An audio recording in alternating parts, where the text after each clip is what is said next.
Hello everyone, welcome to my channel study studio.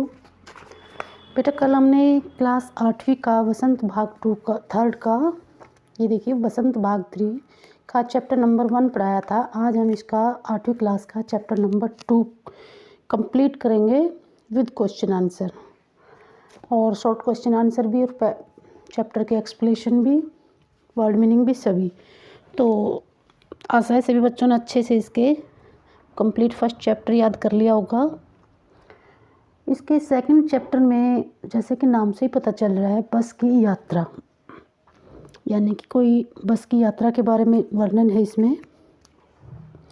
देखिए, बस की यात्रा, तो इसमें लेखक है, इसके राइटर का नाम सबसे पहले याद करेंगे। राइटर का नाम है इसका हरिशंकर परसाई। क्या नाम है? हरिशंकर परसाई। 2 बार लिख के देखना है इसको, हरिशंकर परसाई।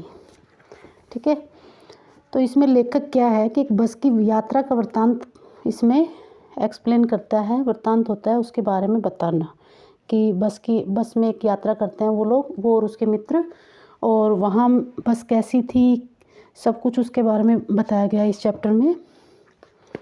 तो इस पाठ में पुरानी बसों को सड़कों पर चलाने वाले मालिकों पर व्यंग भी किया गया है। व्यंग होता है उन पर कटाक्ष करना कि जो पुरानी बसें होती हैं वो लोग अपने फ़ायदे के लिए चलाते रहते हैं। वो ये नहीं देखते कि कितना उन पर सवारी बैठी है कितना उनका नुकसान हो सकता है, और बेकार बसों को रोड पर चलाते हैं। चैप्टर बड़ा ही इंटरेस्टिंग है, बड़ा ही अच्छा है। तो सभी बच्चे इसका ध्यान से सुनेंगे और समझेंगे एक स्टोरी टाइप में कि उसमें क्या क्या है। हर एक बात को अपने माइंड में सेट करेंगे, और कोई भी इस तरीके से ना पड़े कि उसको याद करना पड़े ना, जबकि समझना है। समझने के बाद आप अपने सभी क्वेश्चनों का आंसर खुद से दे पाएंगे। तो आपको चैप्टर इस तरीके से पढ़ना चाहिए जिससे कि उसमें आपको क्वेश्चन याद ना करने पड़े, और क्वेश्चन कहीं से भी आ जाए पूरे चैप्टर में, कहीं से भी उलट पुलट के घुमा फिरा के कुछ भी क्वेश्चन आ जाए तो आप उसका आंसर दे सकें। तो आंसर जो भी दे सकेंगे तभी जब आप कंप्लीट चैप्टर को अच्छे से सुन लेंगे और समझ लेंगे, माइंड में सेट कर लेंगे। ठीक है। तो देखिए, ये एक वृत्तांत है। एक ये देखिए बस, देखिए बहुत ही जर्जर अवस्था में, बहुत ही टूटी फूटी, बहुत ही पुरानी बस है। तो लेखक और उसके मित्र हैं, उनका वर्णन है इसमें। हम पांच मित्रों ने तय किया कि शाम 4 बजे की बस से चलें। ठीक है। 5 मित्र हैं, लेखक और उसके 4 मित्र हैं। उन्होंने सोचा कि शाम को 4 बजे बस से चलेंगे। पन्ना से इसी कंपनी की बस सतना के लिए घंटे भर बाद मिलती है। जिस कंपनी वो पांचों काम करते थे उसी कंपनी की बस थी, और वो सतना के लिए घंटे भर में मिलती है, और जो जबलपुर की ट्रेन को मिला देगी। ठीक है। जो उस बस में जाएंगे वो सतना के लिए, और जो जबलपुर की ट्रेन मिला देगी, जबलपुर की ट्रेन जब मिलती है तो वहाँ पहुँचा देगी। उस समय सुबह घर पहुँच जाएंगे। हम में से 2 को सुबह काम पर हाजिर होना था। तो जो 5 थे उनमें से 2 कह रहे हैं कि सुबह तक पहुंच जाएंगे। हम लोगों में से 2 को सुबह काम पर भी पहुंचना है, इसलिए वापसी का यही रास्ता अपनाना ज़रूरी था शाम के समय का। तो लोगों ने सलाह दी। देखो, वो बस बहुत ही जर्जर थी, सभी लोग उसके बारे में मोस्टली लोग जानते थे। तो बहुत से लोगों ने कहा, सभी लोगों ने सलाह दी, समझदार लोगों ने सलाह दी कि आदमी इस शाम वाली बस से सफ़र नहीं करते, कि ये शाम वाली बस अच्छी नहीं है, इससे सफ़र मत करो। क्या रास्ते में डाकू मिलते हैं? तो हमने पूछा, क्या रास्ते में शाम को रात को डाकू मिल जाते हैं? बस डाकिन है। तो वो लोग बोले, नहीं, बस डाकिन है, मतलब डाकिन की तरह है ये। तो आगे देखिए, बस की अवस्था देखिए, बहुत ही पुरानी बस है, सब कुछ इसका हिला हुआ है, टूटी फूटी है, बहुत ही जर्जर अवस्था में, शीशे टूटे हुए हैं, सब कुछ बहुत ही बेकार अवस्था में है, जैसा कि दिख रहा है। देखो, यहाँ से टूटी हुई है। तो बस को देखा तो श्रद्धा उमड़ पड़ी। तो हम लोगों ने जब बस को देखा तो बहुत ही बूढ़ी बस थी, खूब वयोवृद्ध थी, बहुत ही बूढ़ी थी, सदियों के अनुभव के निशान लिए हुए थी। मतलब कि ऐसा लग रहा था कि बहुत ही सदियों पुरानी है, ये बहुत ही पुरानी बस है, ऐसा हमें अनुभव हुआ उसको देखकर। उस पर ऐसे सदियों के निशान थे, सालों पुराने। लोग इसलिए इसे सफ़र नहीं करना चाहते थे कि वृद्धावस्था में इसे कष्ट होगा। देखो कुछ लोग तो ऐसा सोचते थे कि इसमें सफ़र नहीं करें क्योंकि ये बूढ़ी बस है, बेचारे को कष्ट होगा। यह बस पूजा के योग्य थी, उस पर सवार कैसे हुआ जा सकता है। कुछ लोग सोचते थे कि इतनी वृद्ध हो गई है, इस पर तो सिर्फ पूजा करनी चाहिए, इस पर हम सवार कैसे हो सकते हैं। बड़ा इंटरेस्टिंग है, ज़रा ध्यान से देखिए चैप्टर को। अब देखिए, बस कंपनी के एक हिस्सेदार भी उसी बस में जा रहे थे। तो वो जहाँ कंपनी से चले थे ना, वहीं से उसमें एक बस का हिस्सेदार भी था, जिसमें बस के जो मालिक होते हैं ना, उनमें तो एक उसका हिस्सेदार भी था बस का, उसमें जा रहा था। हमने उससे पूछा, यह बस चलती भी है? देखो इसकी ऐसी जर्जर अवस्था थी। ऐसे देखकर हमने उससे पूछा, क्या यह बस चलती है? तो वह बोले, चलती क्यों नहीं है, चलती है जी, अभी चलेगी। हमने कहा, वही तो हम देखना चाहते हैं, अपने आप चलती है यह? हाँ जी, और कैसे चलेगी? देखो वो जो मालिक था बस का, वो बोला कि ये अपने आप चलती है। तो हमने कहा, अच्छा ये कैसे चलेगी अपने आप? गजब हो गया, ऐसी बस आप अपने आप चलती है। तो हम चारों ने कहा कि गजब हो गया, ऐसी बस इतनी जर्जर अवस्था में भी अपने आप चलेगी। उनको बड़ा आश्चर्य हुआ। चलिए देखिए आगे। हम आगा पीछा करने लगे। हम ये सोचने लगे जाएं या ना जाएं, ऐसी जर्जर अवस्था में बस है तो हम बैठे या ना बैठे। आगा पीछा मतलब जाने ना जाने के बारे में सोचने लगे। डॉक्टर मित्र ने कहा, हम में से एक डॉक्टर था, उसने कहा, डरो मत, चलो, बस अनुभवी है, नई नवेली बसों से ज़्यादा विश्वसनीय है। देखो एक क्वेश्चन बनेगा, ये डॉक्टर मित्र ने क्या कहा, तो आपको ये क्वेश्चन का आंसर ध्यान रखना है। डॉक्टर मित्र ने कहा था, डरो मत, चलो, बस अनुभवी है, नई नवेली बसों से ज़्यादा विश्वसनीय है। जो नई नई बसें आती हैं उनसे ज़्यादा हम इस पर विश्वास कर सकते हैं। हमें बेटों की तरह प्यार से गोद में लेकर चलेगी। यहाँ तक इसका आंसर बनेगा कि हमें बेटों की तरह प्यार से ये गोद में लेकर चलेगी। जैसे माँ अपने बेटे को प्यार से गोद में बैठाती है ना, उसी प्रकार ये बस भी हमें ऐसे ले चलेगी। हम उठे और बस में बैठ गए। जो छोड़ने आए थे हमें, वे इस तरह देख रहे थे जैसे अंतिम विदा दे रहे हो। उनकी आंखें कह रही हो, आना जाना तो लगा ही रहता है, आया है सो जाएगा। देखो जो हमें छोड़ने आए थे वो उस बस के इस अवस्था को देखकर हमारी तरफ ऐसे देख रहे थे जैसे वो ये कह रहे हैं कि तुम्हारी ये अंतिम विदाई है, आना जाना तो ज़िंदगी में रहता ही है, यानी कि तुम इस बस में बैठकर मर जाओगे। देखो जो जाएगा, राजा रंग फकीर सभी आते हैं इस धरती पे। राजा रंग और फकीर, आदमी को कूच करने के लिए एक निमित्त चाहिए। मतलब कि आदमी इस संसार में आता है और जाने के लिए उसे एक बहाना चाहिए। तो वो बहाना तुम्हारी ये बस है, अर्थात तुम इस बस में जा रहे हो तो तुम आखिरी यात्रा कर रहे हो। लोगों ने, उनके आँखों में लोगों ने ऐसे देखा, ठीक है।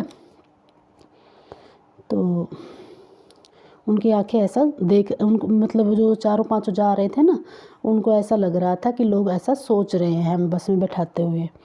इंजन सचमुच स्टार्ट हो गया। जैसे सारी बस ही इंजन है, तो जैसे इंजन स्टार्ट हुआ, खड़खड़ खड़खड़ बस करने लगी, बड़ी ज़ोर ज़ोर से आवाज़ करने लगी। तो ऐसे लगा कि पूरी बस ही इंजन है, यानी कि पूरी बस हिलने लगी और हम इंजन के भीतर बैठे हैं। और हमें ऐसा लग रहा था हम इंजन के अंदर ही बैठे हुए हैं। कांच बहुत कम बचे थे, बस टूटी फूटी थी, कांच टूटे हुए थे, तो उसमें कांच भी शीशों में बहुत कम थे। जो बचे थे उनसे हमें बचना था, और जो थोड़े बहुत बचे थे तो बस ज़ोर ज़ोर से हिल रही थी। तो हमें डर लग रहा था ये कांच टूट फूट हमारे ऊपर आ पड़ेंगे और हमें चोट लग जाए, तो हमें उनसे बचना था। हम फ़ौरन खिड़की से दूर सरक गए, खिड़की से थोड़ा दूर हो गए।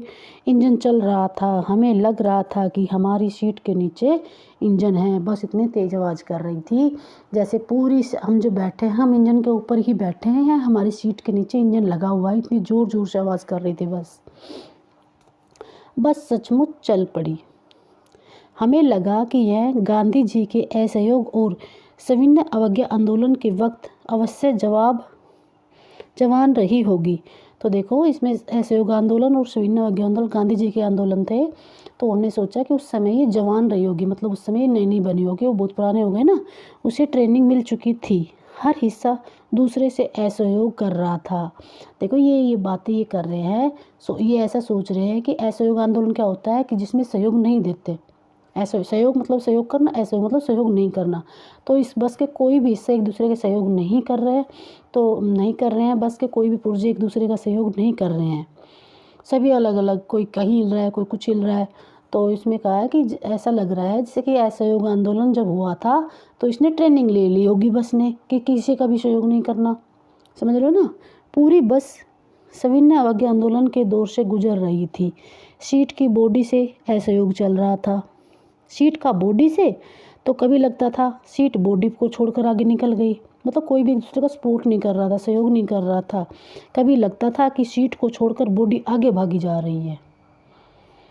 8-10 मील चलने पर सारे भेदभाव मिट गए। यह समझ में नहीं आता था कि सीट पर हम बैठे हैं या सीट हम पर बैठी है। देखो थोड़ी आगे 8-10 किलोमीटर चली तो ऐसा लग रहा था, इतनी ज़ोर ज़ोर से झटके लगे हमें, तो हमें यही समझ नहीं आता हम कहाँ जाके गिर गए हैं और सीट पर हम बैठे हैं, मतलब हम सीट के नीचे आ गए हैं। मतलब बहुत बुरी कंडीशन थी बस की। एकाएक बस रुक गई, अचानक बस रुक गई। मालूम हुआ कि पेट्रोल की टंकी में छेद हो गया है। तो ड्राइवर ने देखा कि पेट्रोल टंकी में तो छेद हो गया है। ड्राइवर ने बाल्टी में पेट्रोल निकालकर उसे बगल में रखा और नली डालकर इंजन में भेजने लगा। देखो उसके पेट्रोल टंकी में छेद हो गया तो उसने पेट्रोल निकाल लिया और एक नली लगाई और इंजन में पेट्रोल भेजने लगा। अब मैं उम्मीद कर रहा था थोड़ी देर बाद बस कंपनी के हिस्सेदार इंजन को निकाल कर गोद में रख लेंगे। अब उनको बड़ा ही अचंभा हो रहा था और उसने सोचा कि अब इस जो कंपनी का जो हिस्सेदार व्यक्ति है ना, वो निकाल लेंगे इंजन को और अपने गोद में रख लेंगे और उसे नली से पेट्रोल पिलाएंगे और जो नली थी उससे पेट्रोल इंजन को पिलाएंगे, जैसे माँ बच्चे के मुंह में दूध की शीशी लगाती है। देखो कितना इसमें व्यंग किया है इसने, उन सब ने इसमें बस के लिए व्यंग कर रहे हैं। जैसे माँ अपने बच्चे को गोद में शीशी दूध की पिलाती है, उसी प्रकार ये गोद में ले लेगा इसको इंजन को और इसमें पेट्रोल नली से पिलाएगा। अब देखिए बस की रफ्तार अब 15-20 मील हो गई थी, 15-20 मील चल रही थी। मुझे उसके किसी हिस्से पर भरोसा नहीं था। ब्रेक फेल हो सकता था, स्टीयरिंग टूट सकता था। प्रकृति के दृश्य बहुत लुभावने थे। जैसे बस चल रही थी तो प्रकृति बड़ी सुंदर, उसके जो दृश्य दिख रहे थे वो बहुत सुंदर थे। सुंदर सुंदर पेड़ आ रहे थे, दोनों तरफ हरे भरे पेड़ थे जिन पर पक्षी बैठे थे। मैं हर पेड़ को अपना दुश्मन समझ रहा था। देखो अब उनको इतना डर लग रहा था कि लेखक कह रहा है कि मुझे इतना डर लग रहा था कि मैं हर पेड़ तो बहुत सुंदर थे, बहुत लुभावने लग रहे थे, लेकिन मुझे वो पेड़ दुश्मन की तरह लग रहे थे। जो भी पेड़ आता डर लगता कि इससे बस टकराएगी। वह निकल जाता तो दूसरे पेड़ का इंतज़ार करता। झील दिखती तो सोचता इसमें बस गोता लगा जाएगी। ठीक है, उसको इतना डर लग रहा था, इतनी खतरनाक तरीके से बस चल रही थी। एकाएक फिर बस रुकी, फिर दोबारा बस खराब हो गई। ड्राइवर ने तरह तरह की तरकीबें की पर वह नहीं चली। सविनय अवज्ञा आंदोलन शुरू हो गया था। कंपनी के हिस्सेदार कह रहे थे बस तो फर्स्ट क्लास है जी, यह तो इत्तेफाक की बात है। देखो बस रुक गई है तो उस जो कंपनी के हिस्सेदार हैं वो कह रहे हैं, बस के जो हिस्सेदार हैं वो कह रहे हैं कि बस तो फर्स्ट क्लास है, किसी कारण से इत्तेफाक से वो रुक गई है। अब भी वो उसमें उसकी अच्छाई बता रहे हैं। क्षीण चांदनी मतलब अच्छी थोड़ी थोड़ी चांदनी में वृक्षों की छाया के नीचे वह बस बड़ी दयनीय लग रही थी। लगता जैसे कोई वृद्ध थक कर बैठ गई हो। देखो हल्की हल्की जो चांदनी की रोशनी आ रही थी और पेड़ के नीचे बस वो ऐसी लग रही थी जैसे कोई बहुत ही बूढ़ा थक कर बैठ गई हो। हमें गलानी हो रही थी, हमें यह ख़राब लग रहा था कि बेचारी पर लद कर हम जा रहे हैं। हमें बहुत बुरा लग रहा था इस बूढ़ी बस पर हम लद कर जा रहे हैं। अगर इसका प्राणात हो गया, यदि ये मर जाए तो इस वियावान में हमें इसकी अंत्येष्टि करनी पड़ेगी। तो हमें इसी जंगल में, इसी वियावान जगह में इसका दाह संस्कार करना पड़ेगा। मतलब हिस्सेदार साहब ने इंजन खोला और कुछ सुधारा, बस आगे चली। देखो हिस्सेदार था, उसने फिर थोड़ी सी बस में रिपेयर की और फिर चल पड़ी। उसकी चाल और कम हो गई थी। किसकी? बस की। धीरे धीरे वृद्धा की आंखों की ज्योति जाने लगी। अब वो क्या थी, उसकी लाइट धीरे धीरे कम होने लगी। चांदनी में रास्ता टटोल कर वह रेंग रही थी। ऐसा लग रहा था कि लाइट कम हो गई है तो थोड़ी थोड़ी रोशनी से ही वो रेंग रही हो। आगे या पीछे से कोई गाड़ी आती दिखती तो वह एकाएक बेचारी खड़ी हो जाती। कौन? बस। खड़ी हो जाती और कहती, निकल जाओ बेटी, अपनी तो वह उम्र ही नहीं रही, मतलब मेरी ऐसी उम्र नहीं है कि मैं जल्दी से निकल जाऊं। तो वो ऐसे कहती बस। एक पुलिया के ऊपर पहुंचे ही थे, देखो ये भी एक क्वेश्चन बन रहा है आगे जाके। तो एक पुलिया है, उस पर जाकर, इसमें ध्यान से देखना, एक पुलिया है, उस पर जाकर बस, एक पुलिया के ऊपर पहुंचे ही थे कि एक टायर फिस करके बैठ गया। अब उसका एक टायर पंचर हो गया। वह बहुत ज़ोर से हिलकर थम गई बस। अगर स्पीड में होती तो उछलकर नाले में गिर जाती। आप है ना ऐसे ऐसे इस तरह की बात आती है तो उसको अमेजिंग कर लिया करो कि ऐसे ऐसे स्टोरी टाइप में। अमेजिंग करने से आप क्वेश्चन के आंसर आपको याद रहेंगे और आपको आसानी से दे पाओगे। मैंने उस कंपनी के हिस्सेदार की तरफ पहली बार श्रद्धा भाव से देखा। देखो इतना स्ट्रगल करने के बाद मैंने उस कंपनी का जो हिस्सेदार था उसको श्रद्धा भाव से देखा। वह टायरों की हालत जानते हैं, फिर भी जान हथेली पर लेकर इसी बस में सफ़र कर रहे हैं। उत्सर्ग की ऐसी भावना दुर्लभ है। सोचा इस आदमी के साहस और बलिदान भावना का सही उपयोग नहीं हो रहा। इसे तो देखो, वो बार बार उस बस की हालत का उसको पता था और वो बार बार ख़राब हो रही थी, फिर उसका टायर भी ख़राब हो गया था। तो मुझे श्रद्धा से मैंने उसकी तरफ देखा और मैंने सोचा कि ये आदमी है, कितना साहस और बलिदान, इसका साहस और बलिदान का प्रयोग सही नहीं हो रहा है। इसे तो कोई क्रांतिकारी आंदोलन का नेता होना चाहिए था कि हर परिस्थिति में इसको आगे ही बढ़ना है। अगर बस नाले में गिर पड़ती तो हम सब मर जाते, तो देवता बाहें पसार कर उसका इंतज़ार करते।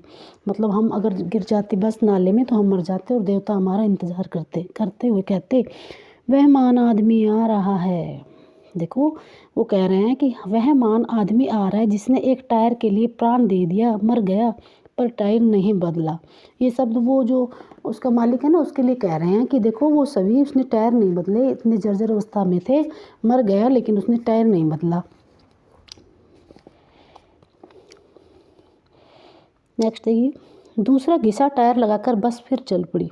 एक टायर उसके पास घिसा हुआ रखा था, उसने उसको लगाया और फिर चल दिए। अब हमने वक्त पर पन्ना पहुंचने की उम्मीद छोड़ दी थी। देखो हम कितने उत्साह से आए थे सारे, और लेकिन अब हमने पन्ना पहुंचने की उम्मीद छोड़ दी क्योंकि बस की इतनी बुरी हालत थी कि हम समय पर नहीं पहुंच सकते। ये हमने उम्मीद अब करनी छोड़ दी कि हम समय पर पहुंच जाएंगे। पन्ना कभी भी पहुंचने की उम्मीद छोड़ दी। पन्ना क्या, कहीं भी कभी भी पहुंचने की उम्मीद छोड़ दी थी। लगता था ज़िंदगी इसी बस में गुजारनी है और इससे सीधे उस लोक को प्रयाण कर जाना है। मतलब इतना बुरा हाल था कि हमें ऐसा लग रहा था हम कहीं नहीं पहुंचेंगे, सीधे ऊपर ही चले जाएंगे। इस पृथ्वी पर उसकी कोई मंजिल नहीं थी। हमारी बेताबी, तनाव ख़त्म हो गए, जो हम बेताब थे, टेंशन में थे, वो सब ख़त्म हो गए थे और हमने भगवान पर सब कुछ छोड़ दिया था। हम बड़े इत्मीनान से घर की तरह बैठ गए, घर की तरह एक आराम से घर की तरह बैठ गए कि जो होना होगा। चिंता जाती रही, हंसी मजाक चालू हो गया और हम अपने, देखो ये चैप्टर था, बड़ा ही आसान था, बड़ा ही इजी था और बड़ा इंटरेस्टिंग भी था। तो आशा है सभी बच्चों ने ध्यान से सुना होगा। एक बार हल्का सा इसको रीडिंग करेंगे तो अच्छे से याद हो जाएगा। अब हम इसके क्वेश्चन आंसर करेंगे और चैप्टर को पढ़ने से पहले एक बार ये जो शब्दार्थ होते हैं इनको भी आप पढ़ लिया करो। देखो इसमें क्या क्या मेन तो वैसे उसी में बता देते हैं। निर्मित होता है एक साधन या कारण, गोता डुबकी लगाना, इत्तेफाक होता है संयोग, इत्तेफाक मतलब संयोग से, बियाबान होता है जंगल में, अत्येष्टि होते हैं मृत, वो बस के बारे में आता है ना, बस मर जाएगी तो बियाबान में उनको उसका दाह संस्कार करना पड़ेगा। प्रयाण होता है प्रस्थान या मरना, बेताबी होती है बेचैन। इसके ये 5 क्वेश्चन आंसर हैं, ये करेंगे सबसे पहले, उसके बाद इसके शॉर्ट क्वेश्चन आंसर करेंगे और फिर ये चैप्टर हो जाएगा कंप्लीट फिनिश।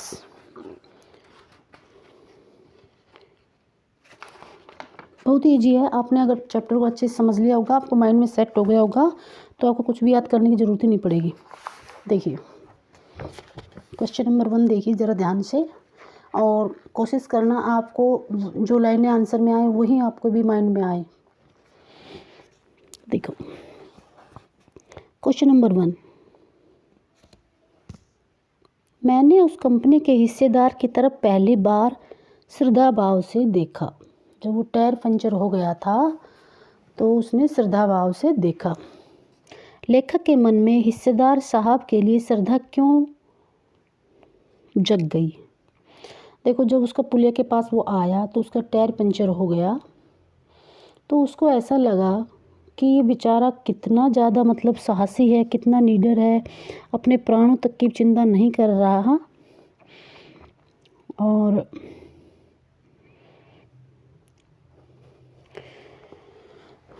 उसने उसको श्रद्धा भाव से इसलिए देखा। देखिए, मैं इसी के तरीके से थोड़ा सा बताऊंगी, इसमें थोड़ा कम भी लिख रखा है।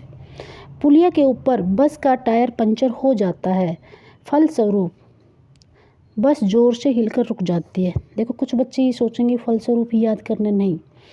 पुलिया के पास आकर बस पंचर हो जाती है और बस ज़ोर से झटके मार के रुक जाती है। कुछ भी आप लिख सकते हो। यदि बस तेज़ गति से चल रही होती है तो नाले में ही गिरती। इस अवसर पर लेखक ने कंपनी के हिस्सेदार की ओर श्रद्धाभाव से देखा। यह श्रद्धाभाव इसलिए जागा क्योंकि हिस्सेदार केवल अपने स्वार्थ के लिए लाचार था। वो अपने स्वार्थ के लिए इतना लाचार था। वह अच्छी प्रकार जानता था कि टायर बहुत ही पुराने हैं, वह लोगों की जान खतरे में पड़ सकती है, फिर भी बस को सड़क पर चला रहा था। यात्रियों की जान की चिंता किए बिना वह धन कमाने में लगा हुआ था। देखो, ये भी लिखना है। इसके बाद श्रद्धा भाव में ये लाइन और जोड़नी है आपको। इसके आगे आप ये 2 लाइनें और ऐड कर सकते हो कि उसको श्रद्धा भाव जागा क्योंकि उसे लग रहा था, जो ये इसमें क्वेश्चन चैप्टर में ही था ना, एक सेकेंड, हाँ, साहस और बलिदान की भावना का उपयोग उसका सही नहीं हो रहा है। वो जो व्यक्ति था उसके साहस और बलिदान का उपयोग सही नहीं हो रहा है। उसे तो किसी क्रांतिकारी आंदोलन का नेता होना चाहिए था। किसको? बस के जो हिस्सेदार था उसको किसी क्रांतिकारी नेता होना चाहिए था। अगर क्रांति होती है, उसमें जब लड़ाई होती है तो उसमें वो किसी भी परिस्थिति में हार नहीं मानता। तो वो बस का जो हिस्सेदार था वो भी किसी परिस्थिति में हार नहीं मानता और वो चले जा रहा है। इसलिए उसको इस भावना को देखकर उसके मन में श्रद्धाभाव जागा था। ठीक है, बाकी आप ये भी लिखेंगे तो ये बिल्कुल ठीक है। और एक्स्ट्रा में ये लाइन और लिख सकते हो कि उस हिस्सेदार के प्रति साहस और बलिदान की भावना का सही उपयोग उसका नहीं हो रहा है और किसी क्रांतिकारी आंदोलन का उसको नेता होना चाहिए था। वो किसी परिस्थिति में हार नहीं मान रहा था। और ये तो आपको लिखना ही है कि बस पंचर हो गई थी और ज़ोर से झटके मार कर रुक गई थी और तेज़ गति से होती तो वो नाले में गिर जाती। और कंपनी के हिस्सेदार को श्रद्धाभाव से देखा और श्रद्धाभाव इसलिए जागा क्योंकि वह केवल स्वार्थ के लिए लाचार था। वह लोगों की जान की चिंता नहीं कर रहा था। उसको पता था कि टायर बहुत पुराने हैं, लोगों की जान जा सकती है, फिर भी वो सड़क पर बस चला रहा था। ठीक है, नेक्स्ट क्वेश्चन है, लोगों ने सलाह दी कि समझदार आदमी इस श्याम वाली बस से सफ़र नहीं करते। लोगों ने यह सलाह क्यों दी? देखिए, जब वो सारे जाने के लिए तैयार हुए तो समझदार लोगों ने सलाह दी कि समझदार लोग ये बस इतनी जर्जर अवस्था है।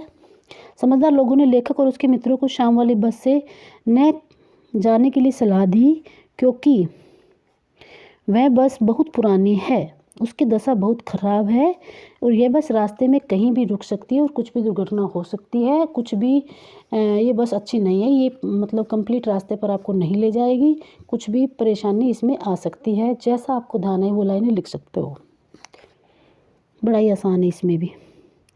ऐसा जैसा सारी बस ही इंजन है और हम इंजन के भीतर बैठे हैं। देखो, ये उस समय आया था जब हम चैप्टर पढ़ रहे थे। लेखक को ऐसा क्यों लगा? जब वो बस स्टार्ट हुई तो वो बहुत ज़ोर से हिलने लगी और बहुत ज़ोर से बस हिलने लगी और बस हिलने लगी तो ऐसा लग रहा था कि पूरी ही बस इंजन हो। और थोड़ी देर के बाद हमें ऐसा लगा कि हम इंजन के ऊपर बैठे हैं, हमारे सीट के नीचे इंजन है, इतनी ज़ोर से बस हिल रही थी। तो जब बस के ड्राइवर ने बस को स्टार्ट किया तो पूरी बस इंजन के समान पूरी तरह से हिलने डुलने लगी। ऐसे में लेखक और उसके मित्रों को लगा कि हम बस में नहीं अपितु बस के इंजन के ऊपर बैठे हैं। कहने का भाव यह है कि सारी बस ही इंजन की भांति हिल रही थी तथा पूरी बस में इंजन का अत्यधिक शोर सुनाई पड़ रहा था। तो आपको जैसे अपनी लाइन में ठीक लगे वैसे लिख सकते हो। बात वही है कि पूरी बस हिल रही थी, बस इतनी ज़ोर से हिल रही थी, उसका इंजन इतनी ज़ोर से हिल रहा था कि हमें ऐसा लग रहा था हमारी सीट के नीचे इंजन है या पूरी बस ही इंजन है। बड़ा इजी है, सब कुछ उसमें आ गया था, सारे क्वेश्चन उसी के अंदर कवर हो जाते हैं। गजब हो गया, ऐसी बस अपने आप चलती है। लेखक को यह सुनकर हैरानी क्यों हुई? ये भी चैप्टर में आया था, उसमें मैंने बताया था कि जब उसने उससे हिस्सेदार से कहा तो हिस्सेदार ने कहा कि अपने आप ही चलती है, तो उसको बड़ी हैरानी हुई। जब लेखक ने बस में आकर बैठा तो बस की खस्ता हालत को देखकर विश्वास नहीं हुआ कि यह सफ़र तय कर सकेगी। उसकी शंका को दूर करने के लिए लेखक ने बस की कंपनी के हिस्सेदार से पूछा, यह बस चलती भी है? इस पर उन्होंने उत्तर दिया कि यह बस अपने आप चलती है। ये सब सुनकर लेखक बहुत हैरान हो गया। बिल्कुल ईजी है, सब कुछ उसमें आ गया था चैप्टर में। मैं हर पेड़ को अपना दुश्मन समझ रहा था। लेखक पेड़ों को दुश्मन क्यों समझ रहा था? ये भी चैप्टर में अच्छे से आ गया था। देखो, लेखक जब वो बस में यात्रा कर रहा था तो क्या हुआ, लेखक को हर पेड़ इसलिए दुश्मन नज़र आ रहा था क्योंकि जब भी वह किसी पेड़ के पास से गुजरती तो ऐसा लगता कि कहीं पेड़ बस से न टकरा जाए, इसलिए हर पेड़ उसको दुश्मन नज़र आ रहा था और उसका पुर्जा पुर्जा हिल रहा था। बस की दशा बहुत ख़राब थी, जिस कारण हर समय यह डर लग रहा था और यही कारण था कि पेड़ भी लेखक को दुश्मन जैसे लग रहे थे। बहुत आसान है, अपनी लैंग्वेज में लिखिए, आपको जैसे चैप्टर में समझ में आया ना सेम वैसे के वैसे, एक्स्ट्रा में कुछ नहीं, बिल्कुल आसान है, बहुत ईजी है। और इसके शॉर्ट क्वेश्चन आंसर करेंगे अब हम। इसके राइटर पूछेंगे सबसे पहले। देखिए, जैसा कि मैंने बार बार बोला है कि जैसे ही आप शॉर्ट क्वेश्चन करते हो तो आप इसको टिक करते जाना कितने क्वेश्चन आपको आए हैं, तो आपको पता चलेगा आपको कितना चैप्टर समझ में आया है। तो बस की यात्रा के लेखक कौन है? हरीशराय परसाई, हरिशंकर परसाई, हरिशंकर परसाई। कितने मित्रों ने तय किया कि शाम की बस से चलेंगे? शाम की बस 5 मित्रों ने तय किया था, लेखक और उसके 4 मित्र। लेखक और उसके मित्रों ने कहाँ के लिए बस पकड़ी थी? सतना के लिए। ये याद कर लेना, सतना के लिए पकड़ी थी उन्होंने। लोगों ने लेखक और उसके मित्रों को कौन सी बस में न जाने की सलाह दी? शाम वाली बस के बारे में बोला था कि मत जाओ, वो बस की हालत ठीक नहीं है। लेखक ने व्यंग में पुरानी बस को किसके योग्य बताया? लेखक ने पुरानी बस को पूजा के योग्य बताया। वो इतनी जर्जर और इतनी पुरानी और इतनी वृद्धावस्था में हो गई है, उसकी पूजा होनी चाहिए। कौन सी बस अपने आप चलती है? कौन सी बस? वो हिस्सेदार ने कहा था, कंपनी का हिस्सेदार था, उसने कहा था ये वृद्ध बस है लेकिन ये अपने आप चलती है। वयोवृद्ध होता है, बहुत ही बूढ़ी। बस की यात्रा पाठ निम्न में से कौन सी विधा है? देखो, कहानी, व्यंग, निबंध, कविता। तो ये व्यंग है, बस के ऊपर व्यंग बोला है उसने। ये व्यंग भरी कहानी है इसमें। हमें बेटों की तरह गोद में लेकर चलेगी, ये सब किसने कहा था? डॉक्टर मित्र ने कहा था। ये उसमें मैंने बता दिया था, क्वेश्चन बनेगा। और असहयोग आंदोलन किसने चलाया था? गांधी जी ने चलाया था, महात्मा गांधी ने। असहयोग आंदोलन, सविनय विज्ञान महात्मा गांधी ने बनाए थे। और बस के प्रथम बार एकाएक रुकने का क्या कारण था? पेट्रोल की टंकी में छेद होना। लेखक बस के अतिरिक्त और किसे अपना दुश्मन समझ रहा था? वो पेड़ों को देखकर डर लग रहा था और पेड़ भी उसको दुश्मन जैसे लग रहे थे, कहीं बस पेड़ से ना टकरा जाए। लेखक ने पुरानी बस की तुलना किससे की है? वृद्धा से। और प्रणात का अर्थ क्या है? प्रणात मतलब मृत्यु। वियावान में किसकी अंत्येष्टि करनी थी? वियावान होता है जंगल, अंत्येष्टि मतलब उसका दाह संस्कार। और किसकी करनी थी? वृद्धा बस की। अगर इस वियावान जंगल में कुछ इसको हो जाता है तो इसकी यही अंत्येष्टि करनी पड़ेगी, वृद्धा बस की। कहाँ पहुंचकर बस का टायर फिस हो गया? पुलिया पर। लेखक ने कहाँ पहुंचने की उम्मीद छोड़ दी? कहाँ जा रहे हो? पन्ना की उम्मीद उसने छोड़ दी। चैप्टर हो गया कंप्लीट। आशा से बच्चों को अच्छे से समझ में आ गया होगा, with question answer, with word meaning, with short question, long question answer and chapter explanation. तो सभी बच्चे, बड़ा ही अच्छा है, बस की यात्रा का वर्णन है इसमें। तो सभी बच्चे इसको अभी की अभी रीडिंग कर लेंगे। कुछ भी याद नहीं करना, सब कुछ समझना और माइंड में सेट करना है। रट्टा वेकेशन बिल्कुल नहीं। और चैप्टर में से कहीं से भी कुछ भी पूछा जाए, मुझे नहीं लगता कुछ भी इसमें छूट गया है। और कुछ भी इसमें पूछा जाए तो आप अच्छे से उसमें एक्सप्लेन कर सकते हैं क्वेश्चन आंसरों को, कुछ भी पूछा जाए। और इसके राइटर को याद कर लेना और नोटबुक में अगर आप ऐसी किसी की ड्राइंग अच्छी है तो ये ऐसे चित्र बनाया करो। ऊपर डालो चैप्टर नंबर 2 पेज पे नोटबुक में, हल्के से ऐसे बस बनाइए, उसमें कलर भरिए और उसके आगे क्वेश्चन आंसर करना चाहिए, तो वो बड़ा ही अट्रैक्टिव लगता है। ठीक है, और अगर आपको वीडियो अच्छी लगी है तो लाइक एंड सब्सक्राइब कीजिए। और हम चैप्टर नंबर 3 पढ़ेंगे कल, दीवानों की हस्ती। Thank you very much.